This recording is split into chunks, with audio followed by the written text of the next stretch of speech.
Parque Leolídio de Ramos Caiado. Quando surgiu? Como surgiu? Onde fica? Por que tem esse nome? Vem comigo que eu te conto. Fala pessoal, sejam muito bem-vindos ao tour pelo Parque Leolídio de Ramos Caiado. Meu nome é Rafael Andrade, sou estudante de Geografia da Universidade Federal de Goiás. E eu fiz uma prática de campo, que é uma disciplina, que tem o objetivo de estreitar as relações entre os elementos teóricos e práticos. Então esse tour, galera, eu vou fazer com o objetivo de trazer alguns elementos didáticos que são importantes para o geógrafo, ou seja, destinados aos estudantes de geografia, mas também trazendo esse conteúdo para quem é leigo, que não, às vezes, conhece o parque, mas quer conhecer um pouco da história, quer saber um pouco dos elementos socioeconômicos e ambientais que abrangem, né, o parque. E chega de falar, vamos começar esse tour. Gente, começando pelo mapa. O Parque Leolídio de Ramos Caiado. Talvez você, de Goiânia, está se perguntando, né, que parque que é esse que eu nunca ouvi falar na minha vida? É o Parque do Goiânia 2. Para quem não sabe, você tem o Goiânia 2, tá? É um bairro aqui de Goiânia, é um setor, tá? E esse é o mapa, a gente pode identificar aqui que ele fica na cidade de Goiânia, de Goiás, tá, pessoal, para quem não conhece. E aqui a gente tem toda a extensão, tá, galera, do Parque Leolídio de Ramos Caiado, ou Parque do Goiânia 2. A gente tem um lago ali, represamento, tá? E ele fica aqui, ó, pessoal, entre a Rua Júpiter, entre a Rua Pedro de Paulo de Souza, e o acesso para essas ruas você consegue para outros pontos, mas a principal é a Avenida Perimetral Norte, tá? Então, para quem conhece, vai ser fácil de identificar. Para quem não conhece, é mais uma referência aqui que eu trago para vocês. Esse mapa foi feito pelo monitor, tá? Da disciplina de prática de campo, que é o Gustavo Souza, tá acompanhando a gente. Agradeço a ele por esse mapa, foi muito útil aqui para demonstrar para vocês, tá? Esse foi a nossa parte mais localizacional. E ele é importante, galera, porque a gente precisa ter a dimensão da localização do nosso objeto de estudo. Como o nosso objeto é esse parque, então a gente buscou saber onde ele está localizado. O parquinho e a entrada, pessoal, foi o primeiro ponto onde a gente parou, tá? Foi o nosso ponto de chegada, evidentemente, mas também o primeiro ponto de registro fotográfico. Os registros fotográficos para os relatórios de campo são muito importantes, pessoal, mas ele tem que ter alguns elementos que são essenciais. Tá vendo essa estampa aqui, tá? Com a data, com esse 22K 686109, são as coordenadas em UTM, tá? O nome da rua e esse setor Urias Magalhães. Rafael, você não acabou de falar que é setor Goiânia 2? É porque a região aqui, galera, ela é fronteiriça, e para quem não manja muito de geografia, mas as coordenadas, né, a gente trabalha com as coordenadas, que são maneiras da gente referenciar em que ponto da Terra que nós estamos, tá? Mas existem diferentes referências, tá, de coordenadas geográficas. E o do Google Maps, que é o aplicativo Timestamp, que eu utilizei para fazer essas referências, ele utiliza o WGS 4326, enquanto que a gente utilizou como referência o UTM, porque é uma escala local, muito grande. Então a escala global, a WGS, que é global, ela acaba, enfim, gerando uma distorção para escalas muito grandes, né, ou para áreas muito pequenas. Então, por isso, e como o setor Urias Magalhães é muito próximo aqui do parque, é basicamente fronteira ali, né, então por isso que provavelmente algumas das imagens, vocês podem ver que em outras não vai estar, mas pelo menos nessa parte de entrada, vai estar confundindo com o setor Urias Magalhães, mas tudo bem, segue o bairro. Bom, galera, o importante aqui é a gente entender que aqui eu considerei uma entrada porque, um parque ele tem vários pontos de acesso, né? Mas aqui eu coloquei comentado porque ele é basicamente um point aqui do parque. Aqui você tem o parquinho, né, onde os pais levam as crianças e tal. Temos os quiosques, onde eles podem consumir alimentos e bebidas, então, e é um ponto fácil de estacionamento. E é o primeiro ponto que, quando a gente tá saindo ali da Avenida das Esmeraldas, quando entra nessa Rua Júpiter, é o primeiro ponto que a gente sai. Então, também tem esse referencial de acesso, né? Então, de maneira, tem umas mesinhas também, então tem aquela questão social também. E todos esses elementos a gente pode considerar como essa parte da entrada do parque, tá? E, importante, para registros fotográficos serem utilizados como elementos científicos, a gente tem que ter essas referências como um recorte espacial e temporal do trabalho que a gente realizou. Bom, segundo ponto, né? Ali a gente conversou um pouco sobre a utilização do GPS, traçou a rota, né? Aqui a gente está começando a utilizar o GPS, fazendo a rota que a professora passou pra gente. E aqui, pessoal, a gente tem a pedra fundamental e o busto do Leolídio, né? Agora, eu falando, você já sabe que o Leolídio foi uma homenagem, né? Aí deu nome ao parque. Mas a gente precisa conversar um pouco sobre isso. Galera, primeiramente, a pedra fundamental, vocês sabem, né? Ela é utilizada, né, como um marco ali histórico, né, do inaugural, né? Uma referência geológica, né? Mas também como um marco temporal para a criação de projetos arquitetônicos urbanísticos, né? O parque entra ali nesses projetos urbanísticos. E, enfim, tá ali uma plaquinha para cada um deles. E aqui a gente vai debater muito a questão da identidade e também das referências, né, da tentativa, né, dos agentes públicos de tentar transmitir para as pessoas, né, a importância daquele parque, o motivo dele ter sido construído e essa tentativa de comunicação em dizer isso para a gente e também, né, as referências que foram dadas. Então aqui, pessoal, a gente vai destacar alguns pontos, tá? A implantação do Parque Municipal Leolídio de Ramos Caiado, ela foi feita galera, na década de 80. Esse parque ele foi colocado, a função dele era de função habitacional, tá? E aí ele passou por uma requalificação urbana. Rafael, o que é requalificação urbana? Requalificação urbana é quando a gente tem uma área que tinha uma função social urbana, no caso era habitação, e ela passa para outra função. No caso, passou para ser de conservação, preservação ambiental. E também para uso público, para fins de lazer. Tá? Então, na verdade, o parque ele foi criado como uma compensação ambiental. Tá? E por que compensação? Porque nessa década de 80 não tinham sido feitos estudos que dissessem, né, que era uma área regular para ser construída ali. E ela não é. Tá? Ela é uma área úmida, pessoal. Ela é uma área que o lençol freático é superficial. Então, além de ser perigoso, né, porque não dá estruturação para as infraestruturas habitacionais, ela também é uma área de preservação, né, que pode gerar, ter infraestrutura ali de encanamento de esgoto, por exemplo, uma área de lençol freático superficial, pode gerar a contaminação da água e destruir todo aquele ecossistema que é totalmente específico ali daquela região, tá? Então, o setor Goiânia 2, de maneira geral, ele não era para ter sido um setor para fins habitacionais. E aí, o que gerou, então, esse interesse por essa área? Bom, primeiramente, a Universidade Federal de Goiás, ela fica localizada bem ali perto, tá? Então, é um fator de especulação imobiliária. Além disso, ela é uma área afastada do centro, tá? Ela chega a ser periférica, eu acho que ela, não sei dizer se ela é considerada área periférica, mas ela é longe do centro, ela é, né? Então, em termos de na literalidade, ela é uma área periférica, mas não é uma área pobre necessariamente. Mas enfim, a questão é, galera, como ela é uma área afastada do centro, o valor, né, é um pouco mais barato. Principalmente se a gente for pensar na década de 90, que foi um período que teve, além do projeto que existia, teve o financiamento, né, e o incentivo público às políticas habitacionais. Então a gente pode pensar aqui, a gente tinha uma área com pouca infraestrutura e tinha uma localização razoável, que é próxima do centro. Ela é longe em distância, mas em questão de fluxo, né, para você chegar no centro não é tão longe. É próximo da Universidade Federal, então tudo isso possibilita que você compre uma área, né, isso por parte das incorporadoras. Você compre uma área a valor muito barato, né, e que revenda por um valor mais caro. Principalmente você revitalizando essa área, né, você reinventando, requalificando essa área, construindo um parque. Você tem um FG, tem um parque, então você desenvolve infraestrutura. Então você vai agregando valor nesse lugar e consegue comercializar ali lotes que você pagou pouco e consegue vender por um valor bem mais caro. Então, e aí algumas dessas políticas, né, foram financiamento da Caixa, FGTS, tem a Casa Minha Vida, todas essas políticas, né, foi criado também gente, eu vou olhar a cola, vocês me perdoem, mas Sistema Nacional de Habitação e de Interesse Social e Fundo Nacional de Habitação e Interesse Social, que foram políticas de financiamento, tá? Foram políticas de financiamento para que as pessoas comprassem a casa própria. Então ali é uma área de classe pobre e média, tá? Então, e muitas das incorporações, foi um movimento nacional isso, mas a Goiânia, né, ela foi uma das maiores expressões, né, desse mercado imobiliário superaquecido e assim, nesse período também a gente teve a abertura, né, desse mercado imobiliário para a Bolsa de Valores e a criação desses fundos e o incentivo bancário. Então, assim, teve um boom gigantesco dos anos 2000, melhor, desde o final da década de 90 para cá, né, e até hoje, o desenvolvimento, né, e principalmente, né, a gente tem também uma questão urbanística, galera.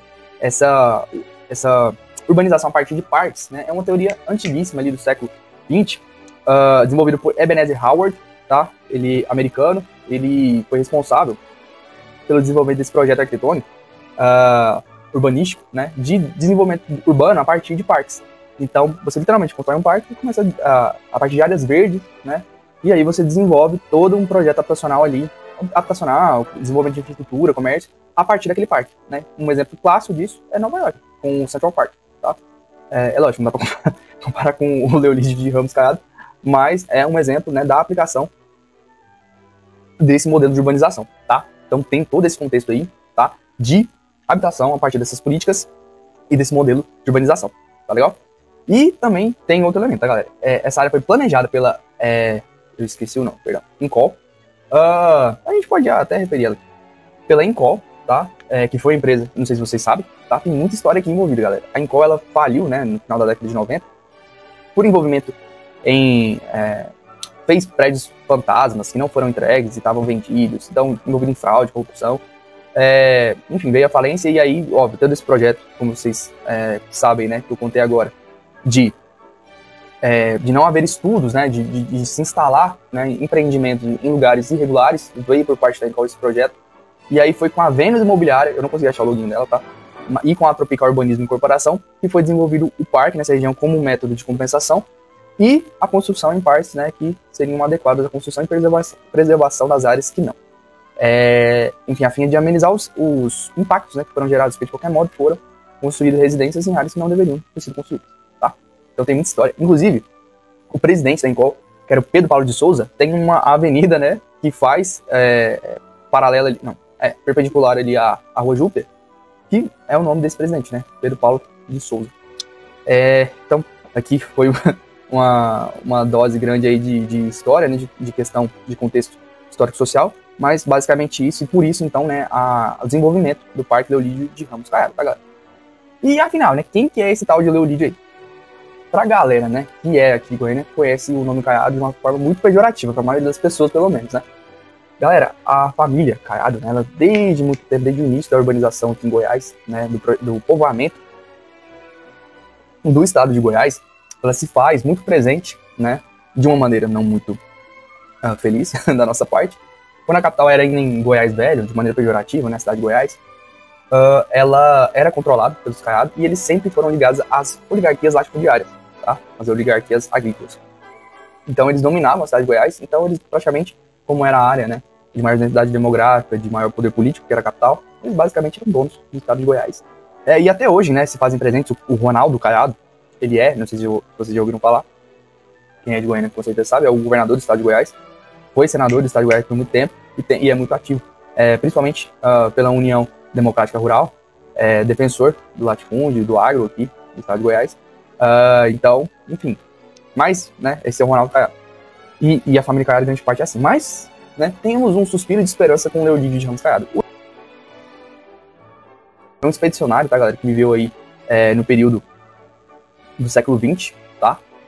E ele expedicionou o quê, né? Ele ficou muito conhecido, né, e devidamente reconhecido pela exploração do Rio Araguaia, pessoal. Ele percorreu os 2,6 mil quilômetros desse rio, né, desde Goiás até o norte do país, e ele participou desse movimento com o Marechal Rondon, fazendo esse processo aí, né, como um cientista naturalista mesmo, fazendo esse campo aí gigante, e foi muito significativo, né, para a ocupação do norte do país, fazer essa expedição. Então foi um trabalho significativo dele, e ele sempre foi um defensor ambiental, tá, aqui do estado de Goiás, uma das maiores expressões, reconhecidamente, desse processo, tá? E aí, óbvio, né, ele foi, então, escolhido, e foi uma escolha, particularmente, na minha opinião, muito feliz. Ele, aqui no estado de Goiás, ele criou a Secretaria de Meio Ambiente, ele já foi prefeito de Goiânia, e sempre foi um defensor. Escreveu livros sobre o estado de Goiás, então, assim, ele é praticamente um patrimônio aí do estado de Goiás, e é um suspiro de esperança aí, né? Ou foi um suspiro de esperança da família Caiado, sendo um bom representante, né, da família. E eu, assim, sinceramente, eu não sei, eu não consegui achar nenhuma reportagem ou entrevista ou qualquer coisa que dissesse se houve um objetivo ideológico aí por parte da família Caiado em tentar, sei lá, mostrar algo bom dessa família, né? Mas na época o prefeito, né, inaugurou esse parque foi o Paulo Garcia, que era do PT. Então, eu não acho que ele, enfim, né, por questões políticas, eu não acho que se fosse esse o objetivo, ele teria conseguido. Mas, enfim, basicamente esse, então, o nome, né, do parque é em homenagem ao Leolídio, e eu acredito que se o objetivo, né, claro, né, o objetivo da gente ter monumentos e nomes, né, que remetem a personalidades históricas, é óbvio que o objetivo é criar identidade. Então, nesse sentido, eu acho que se a gente for parar pra pensar que tem lugares em Goiânia que tem nome, né, tem estátua de bandeirante, né, então, eu penso que nessa escolha, pelo menos, foi uma escolha muito feliz, tem um símbolo muito bacana, enfim, né, que eu acho que como eu mencionei com vocês, né, nem todo mundo conhece por esse nome, né, e se conhecesse também não ia falar, o Dr. Leolídio, não, também não ia remeter, mas é importante, né, para quem tá tendo a oportunidade da gente conversar aqui agora, ter essa noção de que ele foi um homenageado, e dessa forma, é um modo, né, de dizer que pro objetivo do parque, né, que é a preservação ambiental, a manutenção, a conservação desse patrimônio goiano, né, que Goiânia, para quem não sabe, é uma capital verde, né, reconhecida com esse título de capital verde. Então, enfim, eu acho que foi uma escolha muito feliz, visto toda a vida, né, desse ser humano que foi Leolídio de Ramos Caiado. Essa é a fotinha dele, né, como podemos ver, o bicho viveu há muito tempo atrás, né, fotinho preto e branco, mas devidamente homenageado. Esse aqui, galera, foi um ponto que eu registrei, não estava... foi até pensando no vídeo mesmo, fazer posteriormente, né? Eu achei muito legal essa iniciativa do parquinho de doguinhos. Eu não, assim, eu admito que eu não sou uma pessoa que frequenta muitos lugares em Goiânia, apesar de Goiânia ter muitos parques, tá? Mas eu, sinceramente, não sei se eu já tinha visto algum parque de doguinhos em algum parque de pets, né? Um parquinho de pets em outro lugar. Então, assim, eu fiquei bem impressionado e achei muito legal a iniciativa, né? É lógico, os parques não são proibidos de levar cachorro, e nenhum outro animal, mas eu achei legal a iniciativa de ter um parquinho para eles, né? Achei bem interessante. Na travessia da ponte aqui, né? Então, nesse represamento, galera, a gente tem essa pontezinha. Eu não sei se ela foi feita propositalmente ou se, enfim, para ver o represamento da maneira correta ou algo assim, tinha que ter ela aí. Mas, de qualquer modo, eu achei, né, uma vista bem bonita e valeu o registro também, mais por uma questão paisagística, né? A gente vê que o parque também, além de toda essa riqueza cultural, ele também tem uma paisagem esteticamente muito bonita. Aqui nós já estamos parcialmente ao fundo, tá? Aqui tô fazendo, vocês podem acompanhar pelo mapinha aqui de baixo. Eu tô fazendo o trajeto, tá? Essa já é a parte aí mais no meio aí do parque. E aqui, galera, além dos elementos sociais, econômicos, a questão urbana, a questão ambiental, nós também temos que destacar a questão, a geomorfologia que a gente comentou, né, no início, essa questão de ser uma área de inundação. Nós também temos a fauna e a flora, né? A fauna que a gente não conseguiu registrar, né? Porque depende de um elemento vivo que se locomove, né? Então, é meio complicado. Apesar de que eu não vi nenhum animal ali fora do comum, talvez tenha pássaros. Mas, enfim, a gente precisa entender, pessoal, que mesmo que tenha sido plantado, tá? Não seja algo natural, necessariamente natural, tem um objetivo dessas plantas estarem ali, né? No caso da sanga d'água, ela é uma planta essencial para a manutenção de áreas como essas, tá? Por quê? Porque ela consegue dar sustentação ao solo aqui, tá? Para essa margem da represa, e ela consegue sobreviver em ambientes muito encharcados. Então, é fundamental ter esse tipo de água numa área dessas, né? Porque garante a sustentação do solo, e ela não vai ter ela vai conseguir se manter ali. Então, é um elemento importante. Além disso, a gente também utiliza um aplicativo chamado Seek, que a gente consegue, né, com o celular fazer... Ele é uma espécie de... Ele faz igual o Google Lens, basicamente. Só que ele tem um cadastro de várias espécies, tá? Da flora. E você consegue, né, tirar uma foto ali, ele vai dar uma analisada e vai te entregar qual que é a espécie de planta que tá ali, tá? Então é interessante pro geógrafo também, apesar da gente ter uma abrangência de conteúdo muito grande, a gente vê muitos conteúdos diferentes, mas a gente acaba que não especializa em tudo, né? A gente especializa em algo específico. E a gente não pode negligenciar a questão da fauna e da flora, mesmo não tendo domínio total, como, sei lá, um biólogo, por exemplo. Mas cabe, né, nós utilizarmos das ferramentas que existem à disposição, graças a Deus, para que a gente possa, né, mesmo assim entender e que a gente tenha cada vez mais compreensão dos nossos objetos de estudo, né? No caso da geografia, o espaço geográfico e os elementos que a compõem. Então, entender também o que essas plantas representam também é importante. Quais são e por que elas estão ali é extremamente importante. Aqui a gente já está na parte final, galera, do parque, e aqui a gente vê um vertedouro. O que é vertedouro? Tá vendo essa basezinha de cimento, bem na pontinha aqui no final do represamento do lago? Esse é o vertedouro. O objetivo dele, galera, é sustentar, tá, esse represamento, que ele é artificial, que ali a gente tem, né, a gente tem um represamento que, na verdade, é o lençol freático, que ele está indo para a superfície, né? Então houve ali um processo de escavamento para que ele ficasse superficial, mas, né, ele é artificializado, foi represado. E aí, para fazer o retorno ao natural, né, ou seja, para ele ficar ou pouco na superfície, não virar um lago, né, ele passa por esse vertedouro, que aí ele faz a sustentação para que ele faça o retorno da água. Aqui eu, né, tirei a foto de frente, só virei de costas, e nessa parte aqui, né, do parque, é a parte inalterada, que é a parte só de preservação. E aí, o vertedouro faz esse processo de levar essa água de volta ao seu habitat natural, digamos assim. E aqui, galera, dando continuidade nessa ruazinha aqui, ó, ao invés da gente completar a volta, a gente seguiu reto. Ainda na Rua Júpiter, aqui não tá aparecendo na estampa, mas é a Rua Júpiter ainda, tá? Aqui, a gente, como eu tava mencionando com vocês, é uma área de loteamentos, tá? Ou melhor, é uma área de preservação, mas que também tem área de loteamento, que é basicamente do lado aí, né? Mas, enfim, como vocês podem ver lá ao fundo, tem alguns empreendimentos já estabelecidos.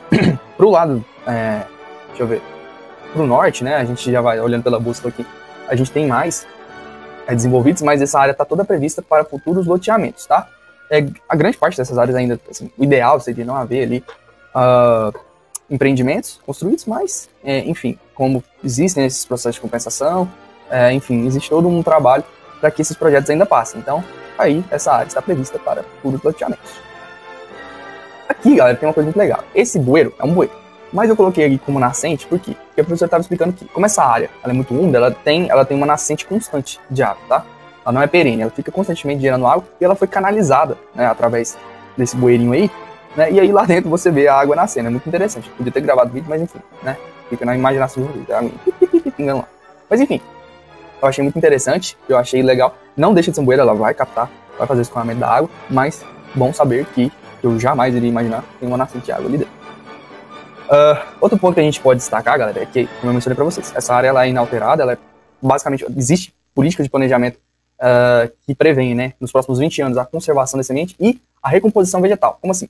Vocês podem ver aí que, por exemplo, nessa foto específica que eu tirei, tem muitas árvores, mas ela tem muito mato também, né? Aqui cabe a gente destacar, né, a negligência por parte dos agentes imobiliários que têm responsabilidade de dar manutenção, tá, nesse parque e acabam não dando, né? Então, enfim, cabe muita iniciativa acadêmica, o professor estava falando, de turmas que ela coordena e outros cursos também, de fazer essas limpezas, né, que deveriam, ou a eles, né, os agentes imobiliários, né, por eles terem incorporado esse parque, e também aos agentes estatais, mas enfim, né, parece que um joga pro outro e acaba não acontecendo. E aí, a iniciativa acadêmica, que apesar de não ter responsabilidade, se demonstra, né, com consciência em estar fazendo a manutenção.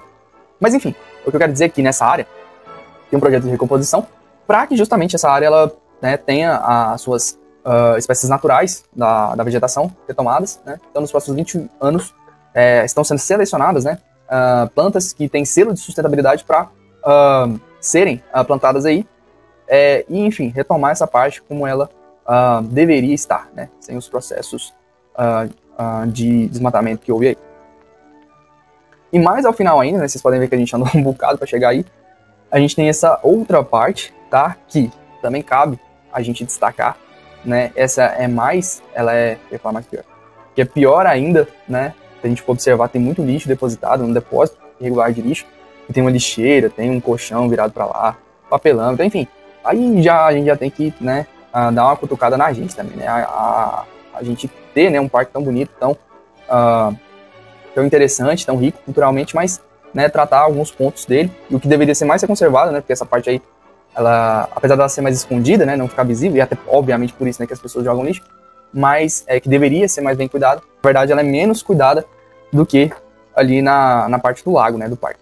Então, também tem que dar uma cutucada, né, na população, que óbvio que não pode fazer um tipo de coisa dessa, né, enfim, né, e aí a gente não sabe se critica a população ou se critica o Estado, né, por não, ou o município, né, no caso, a prefeitura, por não estar fazendo a limpeza dessas áreas, não estar fazendo a manutenção, a limpeza, mas enfim, aqui eu acho que cabe críticas a todo mundo, né, que a gente deveria conservar melhor esse ambiente, enfim, e aí parte da consciência de todos nós.